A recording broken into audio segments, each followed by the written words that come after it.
অনেক দিন ধরেই বুটের ডাল দিয়ে সবজির রেসিপি রিকোয়েস্ট আসছিল, আমি দিতে পারছিলাম না, আন্তরিকভাবে দুঃখিত। বিসমিল্লাহির রহমানির রহিম। আসসালামু আলাইকুম, welcome back to FM kitchen.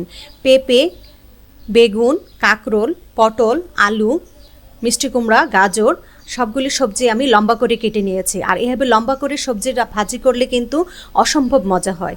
চেষ্টা করবেন এভাবে লম্বা করে কাটানোর জন্য। এখানে 1 ইঞ্চি পরিমাণ আদা, 10-12টি রসুন, 5-6টি কাঁচামরিচ হাম্বলদিস্তায় নিয়ে ছেঁচে নেব। আর সবজিটা ছেঁচা মশলায় রান্না করলে খুবই মজা হয়। একবার রান্না করে দেখেন, খুবই মজা হবে, হোটেলের সবজি ভুলে যাবেন।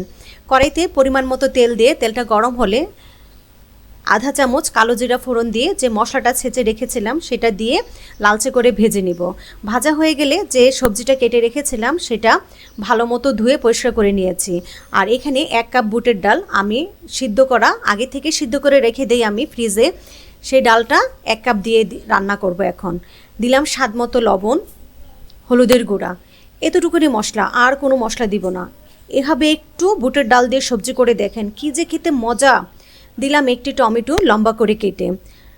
টমেটোটা দিয়ে আমি এখানে সবজিটা রান্না করে নিব।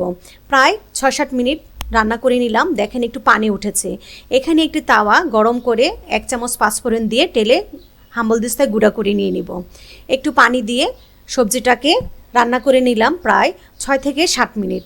হয়ে গেলে পাঁচফোড়ন গুঁড়া, ধনেপাতা কুচি, ঘি দিয়ে নামিয়ে নেব। খুবই মজাদার বুটের ডাল দিয়ে সবজি, যা ভাত, পরোটা, রুটির সাথে খেতে অসম্ভব মজা। আর একটু স্বাদের জন্য 1 চিমটি পরিমাণ চিনি দিয়েছি, যা খেতে অসম্ভব মজা হয় সবজিতে দিলে। আমার রেসিপিটা ভালো লেগে থাকলে লাইক, কমেন্ট, সাবস্ক্রাইব করে আমার পাশেই থাকবেন।